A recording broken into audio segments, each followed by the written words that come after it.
All right. Hello again, adventurers, and welcome to another exciting episode of Daily December 2022. This is the day 7. So, why Hey There, Delilah? If anyone didn't watch my video yesterday, which seems to be most of you right now, I mentioned how I'm going to be changing things up as far as the whole singing thing this month. I originally intended to do a song every day for the month of December. No. It took 2 songs before I gave up on it. So yesterday's video kind of explained my thought process behind it and what I'm going to be going forward. And today is the first one of those videos. I want to talk about my little love affair with Hey There, Delilah by the White Tees, or the Plain White Tees. White Tees, Plain White Tees. They're t-shirts. So anyway, Hey There, Delilah, I absolutely adore Hey There, Delilah, because it is a it is a it is an incredibly simple song in and of itself. Um, the accompaniment itself is generally like you can do it justice with just a guitar. And I believe actually the official recording I don't think has anything other than a guitar. It's been a long time since I've listened to the actual recording. Normally it's me singing over cover versions of it and things like that. But anyway, um, it's a really simple song. It's single instrument. Sometimes, depending on the cover, sometimes they put some rhythm sections in there. Sometimes they don't. But it's a really simple song, and the message of it is kind of deceptively simple as well. The story of the song, and this is something I think a lot of vocal performers tend to forget about music, is music tells a story. And I actually like to explain it basically the way that musicals work. Another thing that a lot of people are unaware of.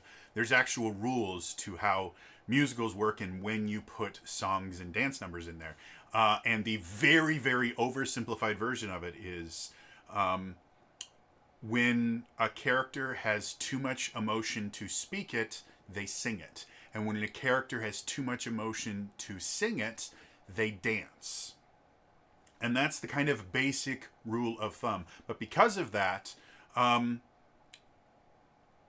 the idea is not, oh, this is an outpouring of emotion, la la la la. No, you're telling a story that you are so passionate about that gives you such strong emotions that you can no longer tell it in prose. You have to add music and pitch to it because words alone are not enough. And then eventually, even just pitch and words are not enough. You have to move to body movements as well. But it still tells a story.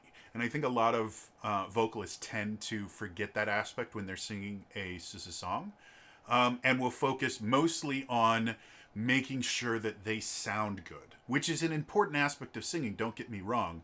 But I will trade, you know, 7 times a week and, twice on Sundays, a less technically perfect performance for one that has more emotion and is more connected with the story, to the point where when you guys actually see the recording tomorrow, I actually make choices to not sing certain parts of the song perfectly because I feel like the emotional message in that part of the song isn't, oh, look how pretty I can sound. The song itself, going back to the story itself is basically about a long distance relationship between 2 people. The unnamed singer and Delilah, the girl that he's dating. And it's a lot of people will kind of fixate on the long distance aspect of it. You know, there's things, you know, 1,000 miles seems pretty far, but they've got planes and trains and cars. You know, that part of it.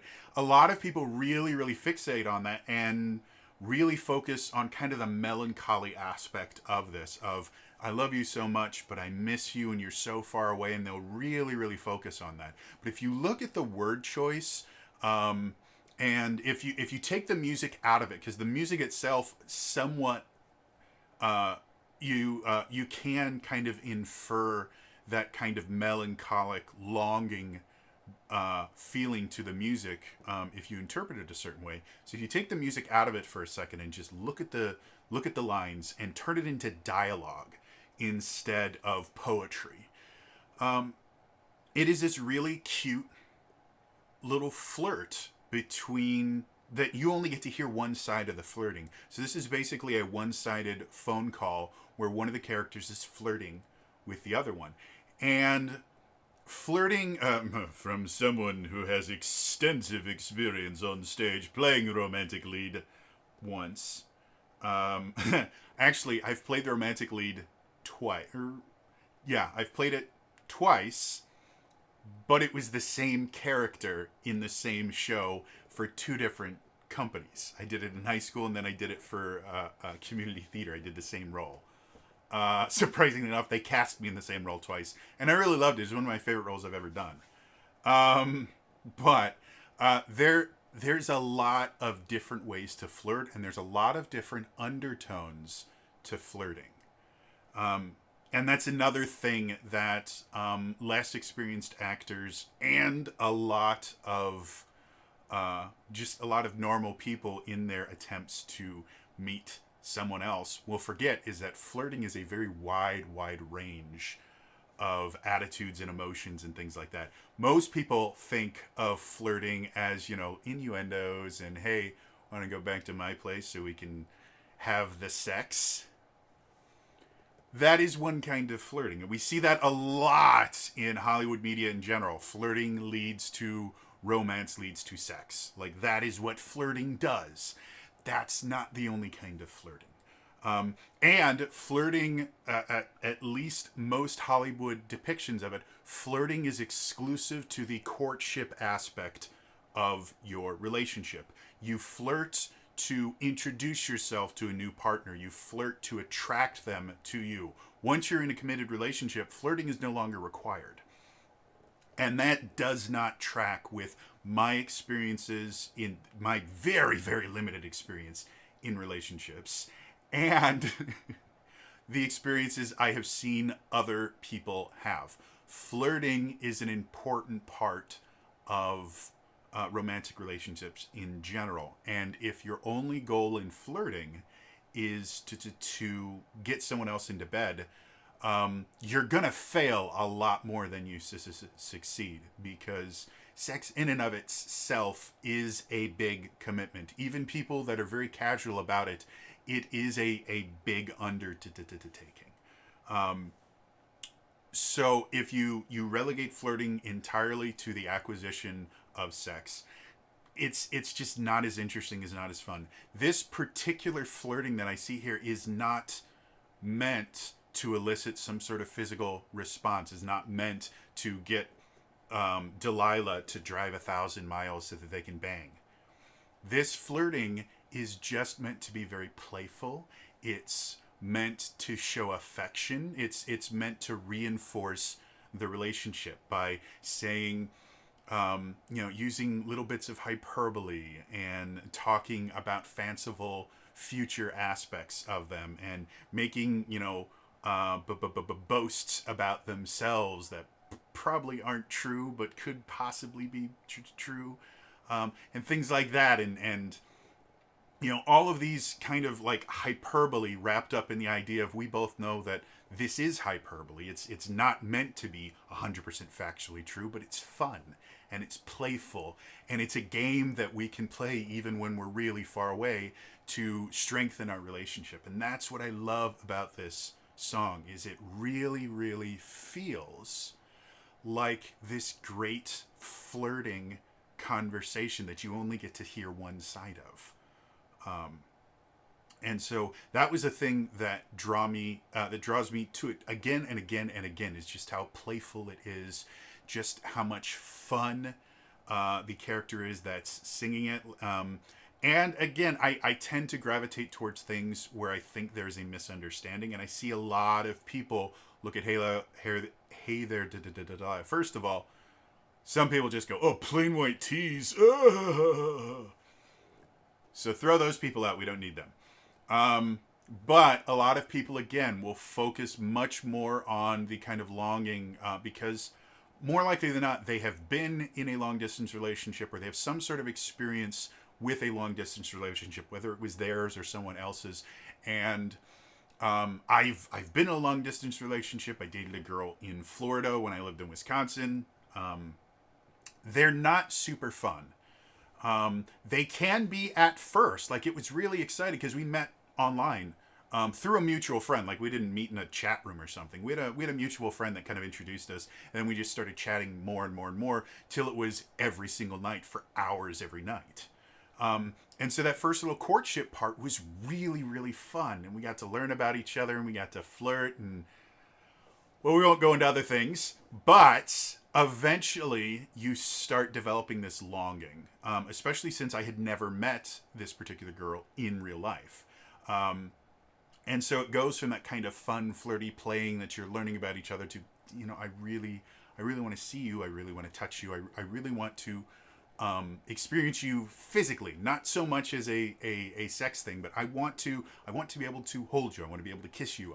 I want to be able to put my arm around you. I want to spend physical time with you where you are next to me.